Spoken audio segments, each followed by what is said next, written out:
Welcome to the 2019 SkullKing Fantasy Football Podcast. My name is Ryan Scaldred, and I am your host. And as we prepare for the NFL Draft, we are starting our Inside Look series that we did a couple years ago. This year, it's brought to you by StatRoute, the #1 destination for fantasy football statistical research. We want to start the season off speaking with Toby Rowland, the voice of Oklahoma Sooner football. And we talk about Kyler Murray, Marquise Brown, and Rodney Anderson, three players that are at the combine, that'll be at the combine this year, and are looking to be solid prospects going into the NFL. We hope that you enjoy this interview and get some insight into these players for your dynasty leagues and for the teams that maybe draft them. All right, so our first guest of the season, we want to really start it off with a bang this year, and I'm really excited to welcome to the show the voice of the Oklahoma Sooners, Mr. Toby Rowland. Toby, thank you for joining us today. It's great to be with you.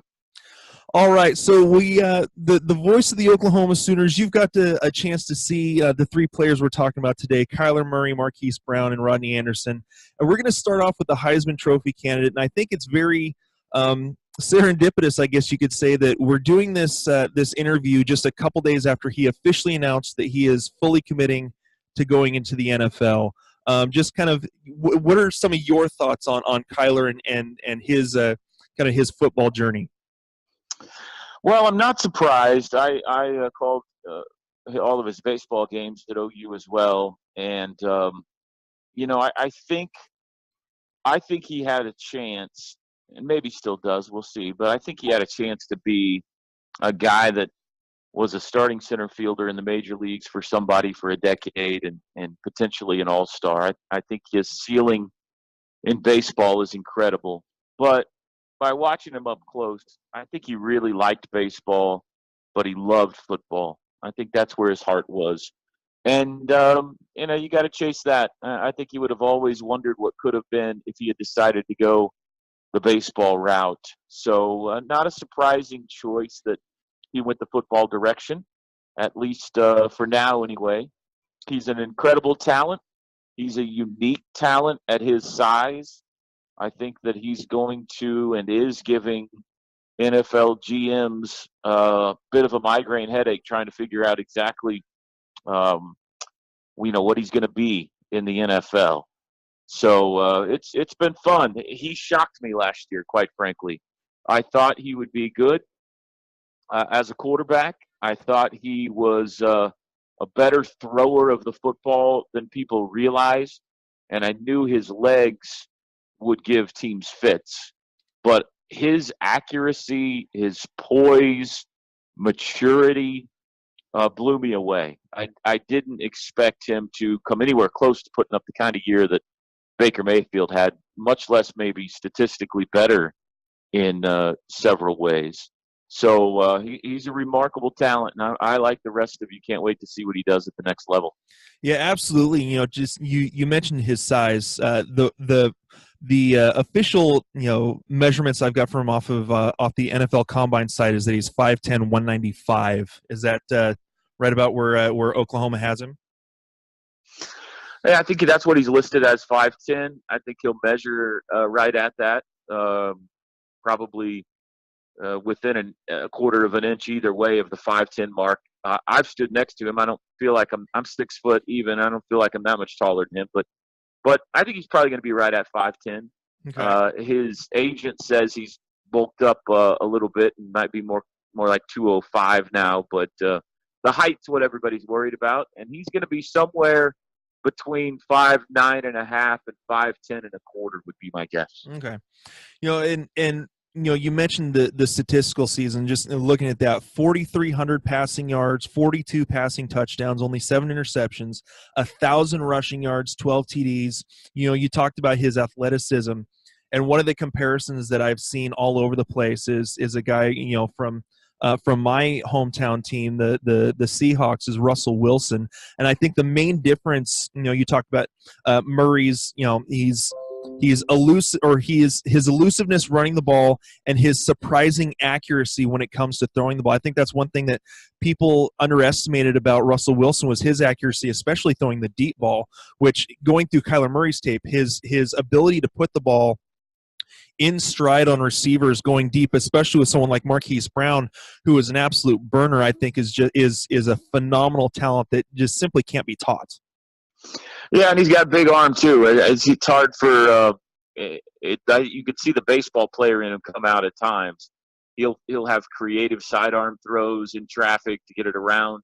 He's got a little streak of Patrick Mahomes in him in that regard, in that he can find creative arm slots. He's got a big arm. He throws the deep ball really well.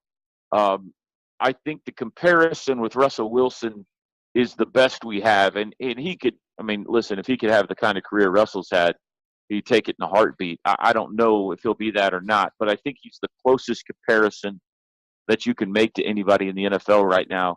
I would say he's a more electric runner than Russell, and Russell is very elusive. I think that I would give a slight quickness edge to Kyler in that regard, but I don't know if he's as, certainly at this point in his career, a polished of a quarterback in the pocket as Russell is. So, I mean, it's going to be for whoever drafts him.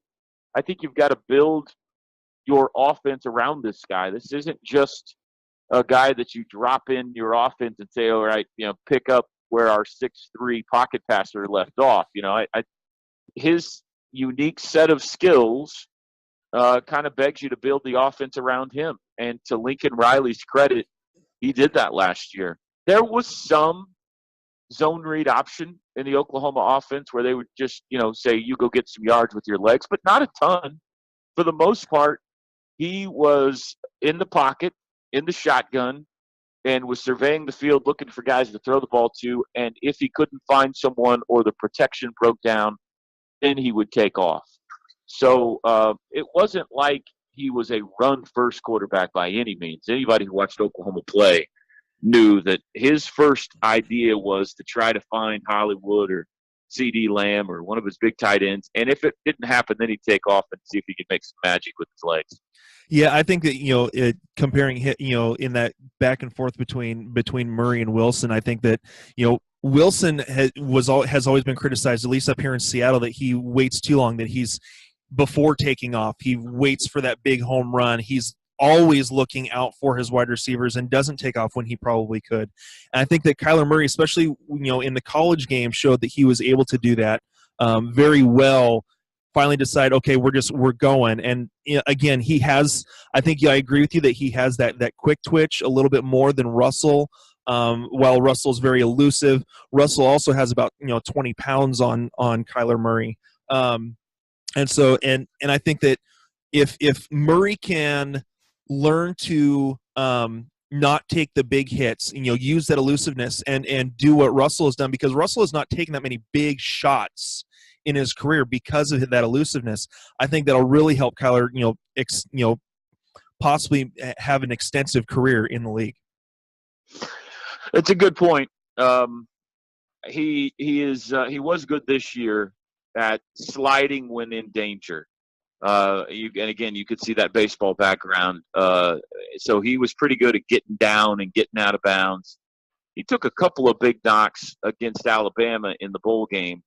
But other than that, he did a pretty good job this year of avoiding putting himself in a car crash. So that'll be important for him going forward, because he is even if he does put 10 pounds on before the draft or whatever, he's a small guy. Yeah. And he's, there's a bunch of big guys that are going to be chasing him, so he's going to have to be smart. Yeah, and then one more on the arm strength. I think the best example for me seeing that was the basically like the quick arm flip for the 55-yard touchdown to Morris in the against Alabama, just on the run, just like a quick flip of the arm, 55 yards in the air. He has that great arm strength. Again, not quite the Mahomes arm strength, because let's be honest, Mahomes is a freak of nature when it comes to how far he can throw the ball. But just his ability, I think, especially it's that baseball background of being able to make those kind of moves on the run. So he's an odd guy in that I think he has a better arm in football than in baseball. I remember watching him throw a football last year, or 2 years ago it would have been. And the zip with which it comes out, it stuns you, because he is a smaller guy. The zip that he has on a football, And I remember thinking, I can't wait to watch him on the baseball diamond. And the first time that a fly ball was hit to him and he had to make a throw to home, I remember being slightly disappointed, thinking, that looked pretty average. I think his baseball arm is pretty average, and his football arm is extraordinary. And I've been I don't – it would take a physicist or somebody to explain to me why that is. But he really – when he throws a football, it's got some sauce behind it. All right, one last thing on Kyler Murray before we move to the other two players is just as a quarterback, the locker room presence and the leadership is a necessity in order to really take over the huddle and not necessarily assert dominance, but make sure that you are the leader, you are the general on the field on the offense. And just if you could kind of give just a quick kind of synopsis of Murray and his leadership skills. I think that'll be interesting. Going into the NFL, he is the 180-degree polar opposite of Baker Mayfield. Baker was brash and loud and carried himself with swagger, and we loved him for that, and he still does in Cleveland. That is not Kyler at all. Kyler is quiet. He's confident, but he's not brash. Kyler's not dancing in a circle for his teammates to watch. He's a quiet kid. And I think Kyler, his entire life, has always been the best athlete at everything he does, wherever he goes. And when he walks into the locker room, he commands respect because that's the Kyler Murray that was voted the best football player in Texas history.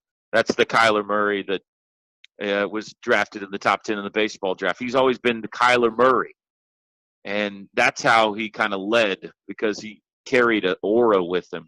Now, I don't know if that, the guys in the NFL, when he comes walking in, that doesn't necessarily happen. So he's probably going to have to find his vocal leadership voice a little more than he displayed at the college level. Not that it wasn't there, but it's not – he led by example, whereas Baker Mayfield led by example and vocally. Okay. All right, well, let's go ahead and move on. Wide receiver Marquise, a.k.a. Hollywood Brown. Again, another little guy, 5'10". I've seen two reports on his weight, 160 pounds and 168 pounds. So not the biggest receiver, but absolute just blazing speed, solid hands, and I believe I see here that he is actually the cousin of Antonio Brown, wide receiver. Well, for now, still the Pittsburgh Steelers, but just kind of a little bit on Marquise Brown and his game. I remember when Marquise signed. I think at that point he was listed at 145 or 148, and I remember there was a question in the signing day press conference for Lincoln Riley that was along the lines of, what in the world are you doing bringing in a guy that weighs 145 pounds? I mean, this is the University of Oklahoma, for Pete's sake. And at the time, it was kind of scoffed off, and we soon saw why. I mean, the kid is amazing. He plays tough for his size. He's a little guy, but he's a burner. I mean, he can absolutely go. And they found unique ways to get it to him, whether it was on a jet sweep, whether it was on a crossing pattern, which he was really good at catching and turning upfield, a fly pattern, post pattern, whatever the case may be. They found a variety of ways for him to show off his speed. And sometimes it really didn't matter if you put a couple of guys on him, because if one of them can't keep up with him, it doesn't matter how many you have on him. So, I mean, that's his weapon. He's got great hands. He doesn't drop passes, but his speed is elite. And I'm looking forward to seeing what he runs at the combine. In this day and age, he's a lot like Antonio. I don't know how tall Antonio Brown is. Probably 5'10", 5'11", something like that. Yeah, Antonio Brown's 5'10". I think he's about 185, 190 in terms of his weight. Yeah. So I mean, he's one of those. He's not one of those 6'3", 6'4" monster receivers, 6'6". He's a little guy. So he's a slot receiver in the NFL, or he's a guy you put outside, and he's a deep threat, whatever the case may be. But he's a guy that will absolutely defenses will have to game plan for, because he can put 7 on the scoreboard in a blink. Yeah, finishing this last year, 75 receptions, 1,300 yards, 10 touchdowns. His speed reminds me again, someone from up here in the Seattle area, John Ross, and just his speed coming out of college. I think that with Brown's size, I think the one thing that could cause issues again is his size, and the possibility of, like with John Ross, although John Ross had a history of injuries, especially with his knees and ankles. If he gets nicked up, is that going to affect his speed enough where he's not going to be as effective on the field? It's possible. I mean, I think that's the great trade-off, really, for a whole lot of guys in this profession. You're going to have to weigh the negatives. He's not getting any bigger. I mean, he may put on some muscle, but he's not getting taller. But you're also not going to find maybe a single guy in this draft who's faster than Marquise Brown. And I'll tell you, where he did a lot of his eating in college was guys would give him so much cushion because they were scared to death of him that he'd run little 10, 15-yard stop routes and just eat defenses alive with first downs. And, they couldn't come up and challenge him, or he'd run right by him. So somebody's getting a weapon. It'll be, if he goes to a team that he's the go-to receiver, then, that's one thing. I think he'll have an okay career. If he's able to go to a team maybe late in the first round or something that already has a good nucleus and he's just an additional weapon, then I think he's got a chance to be a star. Yeah, I think that he definitely has that. I think that he's not necessarily going to be that elite number 1, but he can be that. If he is that number 2 or 3 guy that has 2 absolutely solid guys, he is going to eat slot corners for lunch. Just with his speed and, like you said, his ability to beat double teams, and when they give him that cushion. He, like you said, watching a lot of his tape, he's taking those first downs and then, breaking tackles because guys just can't get a hold of him with how fast that he is. So definitely he will be exciting to watch.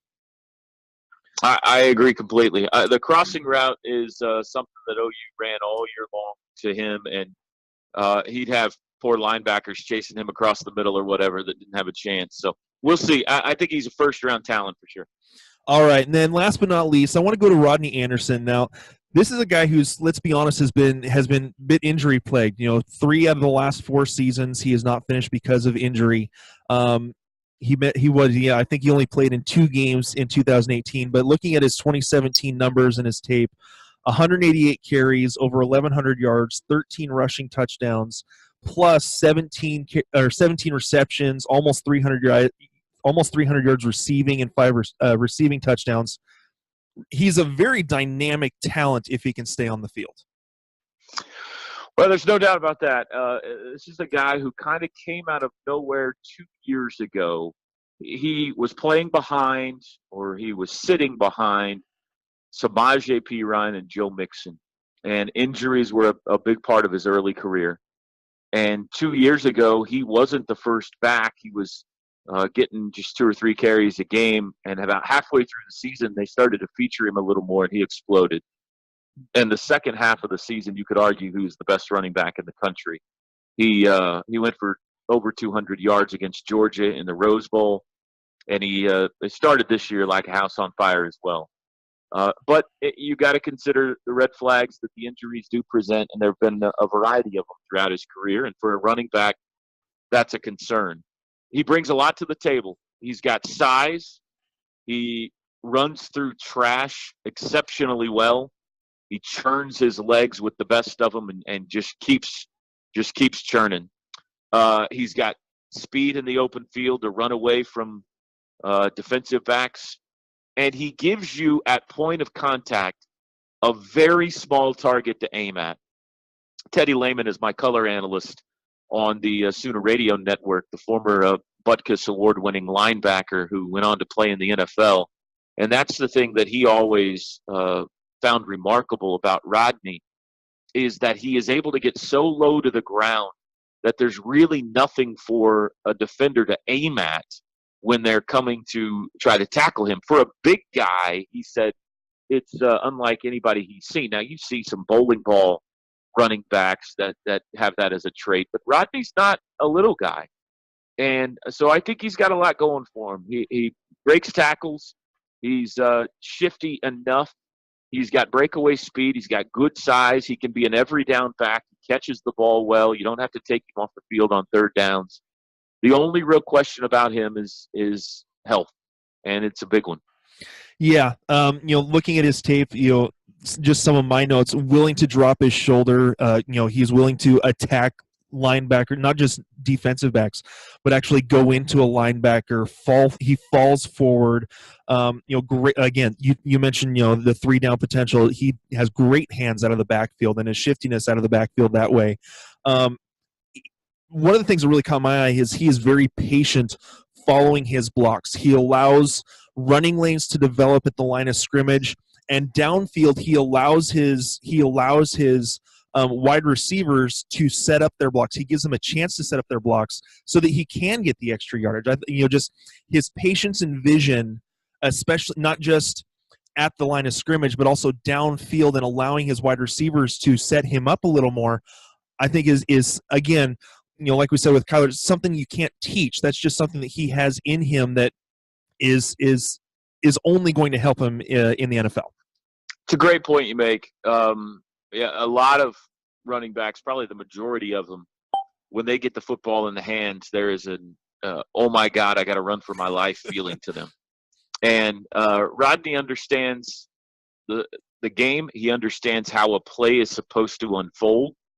He understands the setup and the execution to it, and he does run with tremendous patience. OU pulls a lot, guard and tackle, and you're right. Rodney would so many times just kind of hand on hip of that guard or that tackle, waiting for them to just create the lane for him and then burst through it.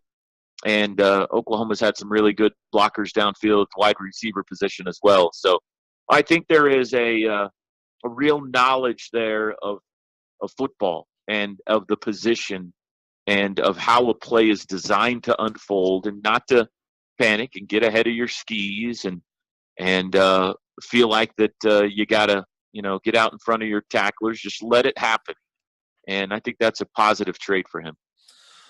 All right. Well, again, Toby, I want to thank you for giving us a little bit of your time to talk about these three players. I look forward to maybe getting a hold of you next year again. Looking at the future, one of the guys that really caught my eye in some of the tape was CeeDee Lamb. So down the future, again, I believe he's a junior next year. And with his ability, could possibly come out a year early. So again, I want to thank you for giving us your time, and look forward to possibly talking about a couple OU players in the future. I'd love to. Thanks for having me on. Have a great day. All right, you too. Hey, SkullKing Nation, thank you for listening to the SkullKing Football Podcast. Did you like this episode? If so, be sure to go to iTunes, Stitcher, Google Play, and YouTube to subscribe. Also, please leave us a rating and reviews to let us know how we can better help you rule your leagues.